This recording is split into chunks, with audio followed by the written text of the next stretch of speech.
OCTOSPANSION? Woo! He got his moment. What's good, YouTube? It's your boy Vontae the First, the day portion of Mugen Eclipse. And it's me, Mr. Twitchy, the night portion of Mugen Eclipse. We are back today with Season 7, Episode 14 of My Hero Academia today. Yes, sir. So, Deku's quirk, his final quirk was revealed. Gear shift.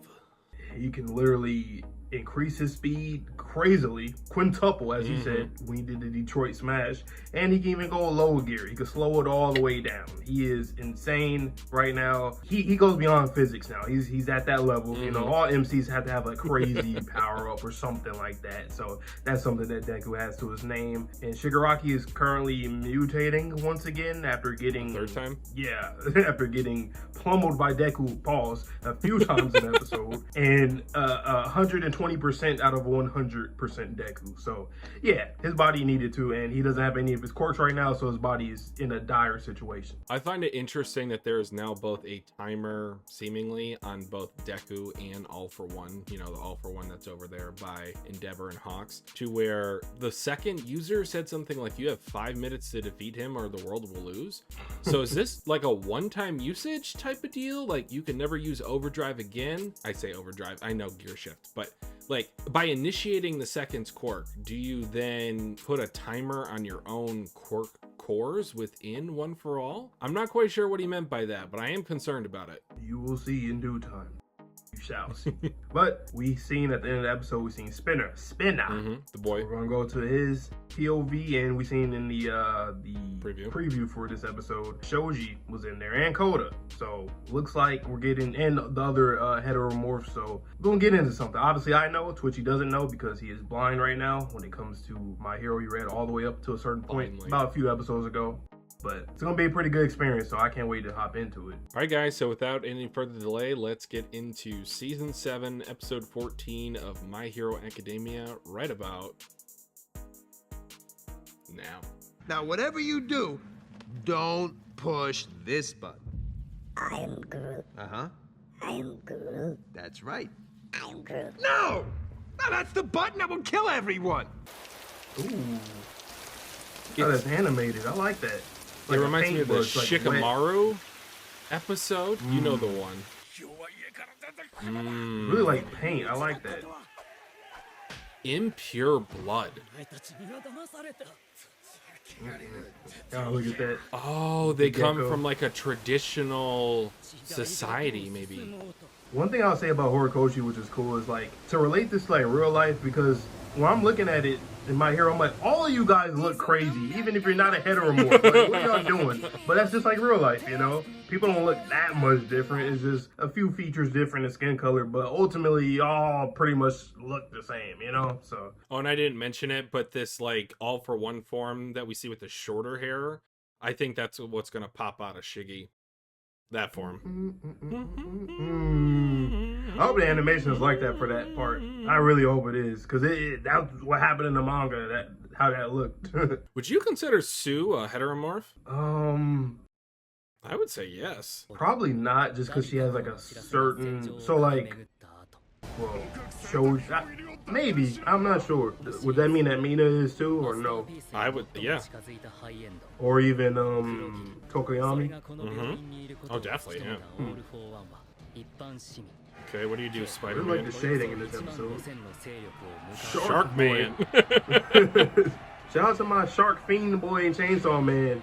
Hopefully I picked a good one, guys. Hopefully he's good. And what's kind of crazy, it seems like these are regular civilians. They don't necessarily seem like they're, you know, 100% villains.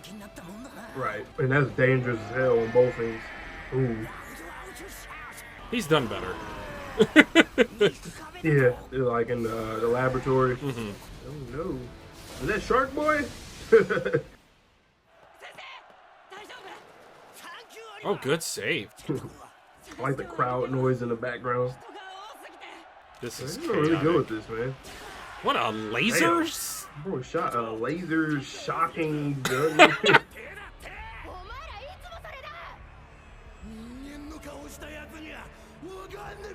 Oh.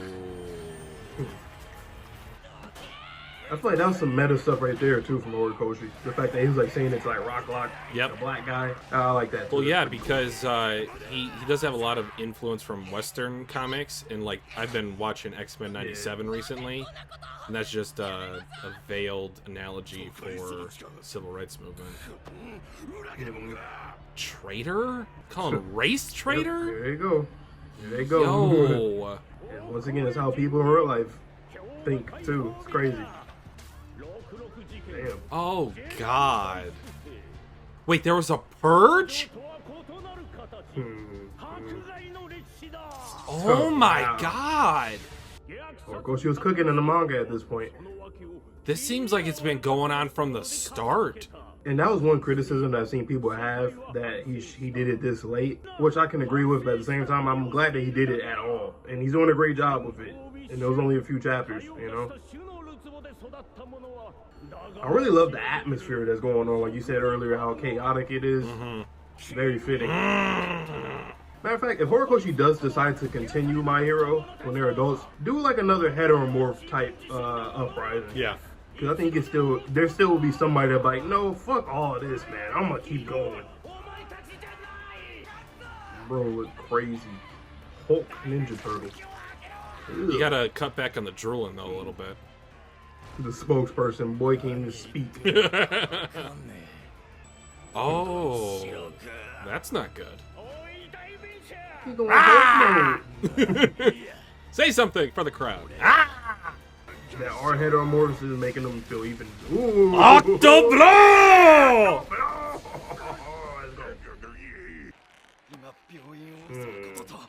He's the new spokesperson. Yep, immediately. Bro, why he look so stupid? That was another thing people were kind of like not happy about. Like he can't even think right now. His mind is blank. He's not like being able to speak as a spokesperson. But I think it's a whole point to that, because he saying, "Oh, follow the spokesperson," and bro can't even speak. Whoa. Mhm.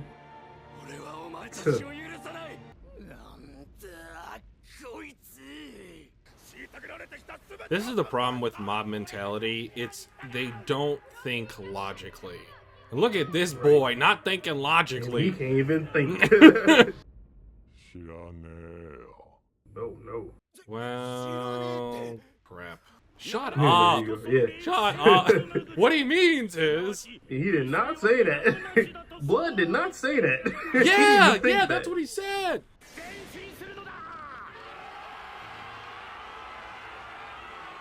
Oh, that was a cool little touch. Did you see what was on the end of that spear? No. It was the racist with the skull caps that they cut from the anime. Ah, okay. What is going on? See, yeah, Shoji said, "You gonna set us back 30 years." Why is he getting stabbed? Oh, I thought those were... Oh my god, I thought that was his sword! That reminds me, there was somebody in, I think, Class 1B with scales, right? Yeah. Interesting. Oh, he's covered in blood! Fucking blood scales. Ugh. He looks like a high end at this point. I know, right? Damn. Alright, there Ah. goes at least one of your arms. Okay, just like the guy from the Liberation Army that was it Trumpet? Like, we need to take this guy out first. Ooh. What? Good God.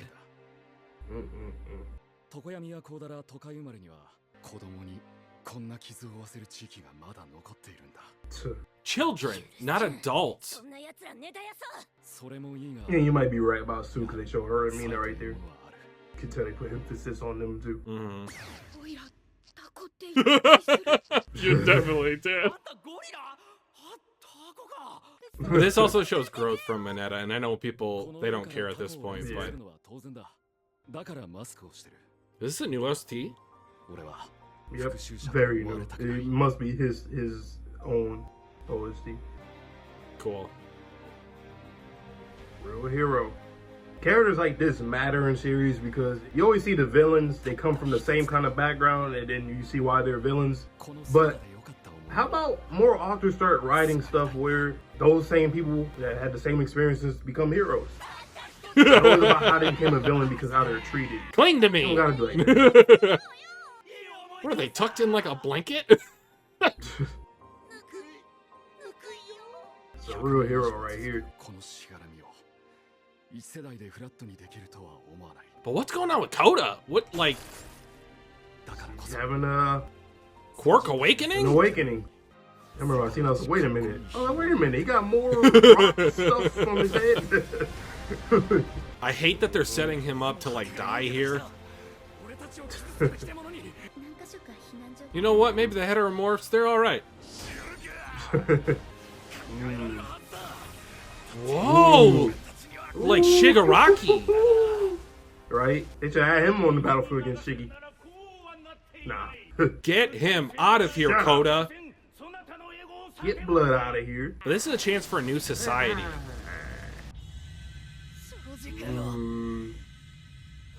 I didn't know it was glowing in the manga. Wait, is he like the controller of heteromorphs? Not this time. It's false. Oh, God. If so, Anima just became like a top 20 hero. Well, I am. Dun, dun, dun, dun, dun, dun. I like this, though, because it sets up a great path for Shoji as a hero when he's an adult. Yeah. Well, and what I love about My Hero, you don't need every hero trying to be the #1 hero. You can be the hero for the heteromorphs. You can be the hero for the forgotten, the hero for the villains. Go. The 3 Domigos. Oh, he's not talking. Oh, adorable. Cool. Nah, Koda, he's one of the sweetest characters. Yeah, He really is. little cinnamon roll.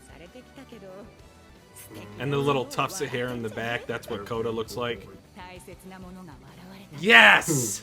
That's why he, he said, don't laugh. Oh, Hitchcock birds! Oh, if you know, you know! That's terrifying. Shout out, Alfred. Okay, nice. OCTOSPANSION! Woo! He got his moment! Yes, sir. Knocked the scales off that boy. He ain't protecting shit. The bodies you were blessed with.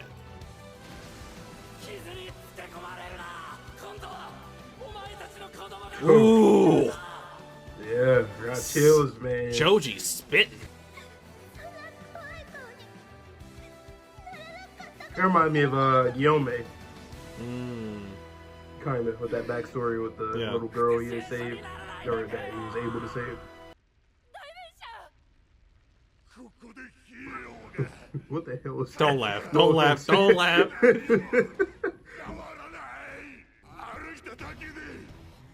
Dun-dun. Oh my lord! That is so demeaning and fucked up. That is wild. It's like spitting on somebody is crazy, but like that's like the same level or even worse. Insecticides?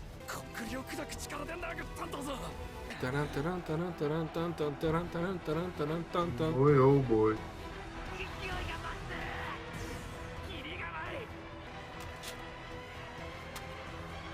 What you doing there, bud? Oh. Oh. Oh. And there he is. Ah! I'm so upset. That episode felt like 5 minutes long. Insecticide is crazy, bro. Wild. That's wild. Once again, I said it earlier. Like, people, they enjoyed this, but they feel like Horikoshi should have been on this a little earlier. Like, he did sometimes, especially with Spinner. Not like, to this extent, though. So I get where they're he coming should've. from. Because this is fire, like, content. Not in terms of what they're obviously being done to them, but just the type of world that this could be. Yeah, 'cause it's such a huge problem for it to like not be covered that much, you know? And for Spinner too, for him, his whole mindset and mentality towards that based off of his own experiences. And that's why I love Coda. I mean, Coda too, but Shoji, because a lot of the dialogue in this episode really hit. He was spitting a lot of knowledge and shit that makes sense. Don't just go for revenge. Protect what you want to protect. You're blessed with this body for a reason. Use it. That was my favorite line. Yeah. Okay, so a little bit more of this. Yeah, Central Hospital. Doctor. Well, crap. Oh yeah, right. That's what it was. Oh, that was a recording of All for One's voice, I think. But yeah, so much just great dialogue. Because Shoji was right. It's just like real life. And I love that Horikoshi put this into the series because it's literally just like real life. Where there's people who feel like they need to enact revenge on people who are oppressing them. To some degree, maybe it is appropriate, but to go and like try to completely overtake or destroy society first and then regrow it with you, that's not how it works. And I think it was Shoji. Was it Shoji early in the episode where he was mentioning the hospital? And you got to think too. Yeah. A lot of those people probably had remorse that also were patients that were taken care of too. So it's like you want to do this, but at the same time, it's like we just seen the damn penguin doctor, right? He works on people who are heteromorphs or who aren't, and then there are patients who are heteromorphs as well. So it's like what you're doing is regressing, and that's what Shoji said. You're setting us back by like 30 years. We're trying to, we're just now society. We're starting to see more and more heteromorphs being heroes and whatnot. So it's like you're really starting to have us setting us back and go on a decline when we're trying to do this movement, which, like, once again, Horikoshi, if he would have showed this a lot early on in the series, I think this would have been one of the things that I was most anticipating. I wish he would have done that because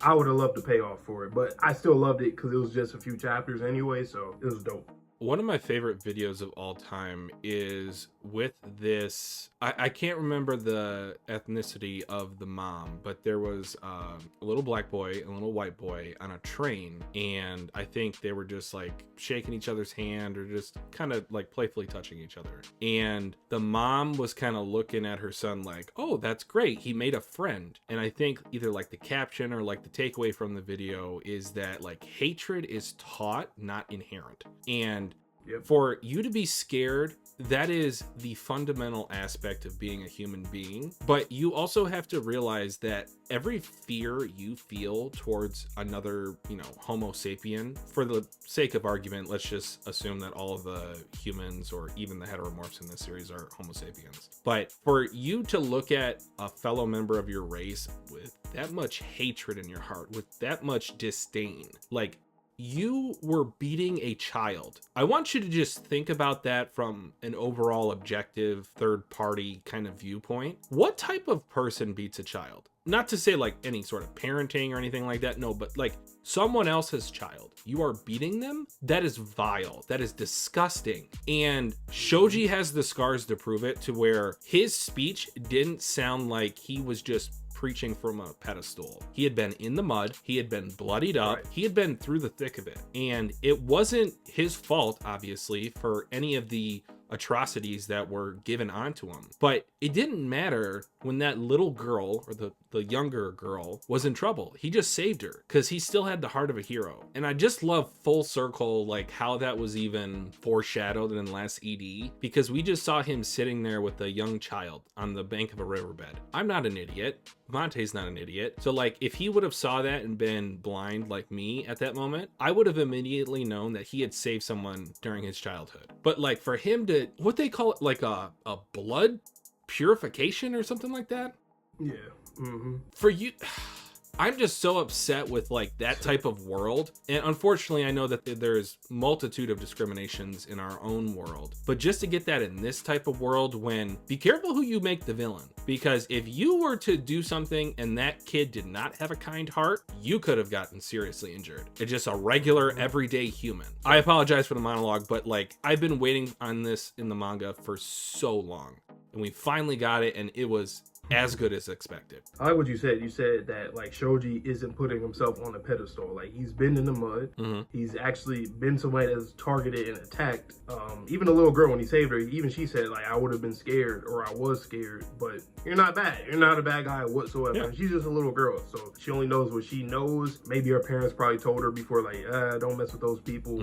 They're dangerous, you know. But she's seen in real time what happened. It would be kind of cool if we got to like see her or something like that. Like I would like older, something like that. Even like if Horikoshi once again, if he does like a series when they're adults, it'll be a nice thing to see her like maybe working with Shoji and probably also advocating for that. That would be pretty dope. I remember when I read the chapter, it was like a lot of people liked it, but there were some people that like what you said about the whole pedestal stuff. People thought that Shoji was putting himself on that and like he didn't actually experience. I'm like, you literally see him in the manga. We've seen him experience it. You see the scars on his body. We know his story. So it's like, how could he? I'm like, what do you mean? He's from the I don't know. I always felt like that's kind of stupid because just like in real life, there's people who experience the same kinds of oppression as other people. And then some people think that just because maybe they're the ones who are advocating for peace on both sides, that they didn't experience the same kind of level of oppression, which that is completely false. Look into history, please. Say the civil rights movement, just because it's in America,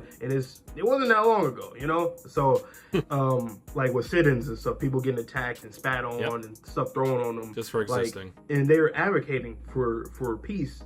And then there will probably be people that like, well, why are you guys doing that? You're supposed to go for revenge. But I mean, look what happened. Look what transpired. Things are a lot better now. Of course, there's still people who are racist and oppressive to different groups of people. But overall, it's better now. We probably wouldn't even have a YouTube channel right now if things weren't the way. Truthfully, like no jokes, Which is crazy, you know? And even think about the internet, right? Like imagine if certain groups of people couldn't even be on certain platforms because they were a certain race or whatever, or anything, any group that's being discriminated and oppressed against, whether it's classism, whether it's about their gender or sexuality or race, whatever the case may be. So once again, I like that Horikoshi added this to the manga because it's a very real topic. And I think a lot of these series, especially if this is a series that's taking place in the real world, like in Japan, is also, I think it's always good to bring in real world problems. In series that are like more magical or like say, you know, like Naruto, like none of those exist. Like Hidden Leaf Village doesn't exist. Right?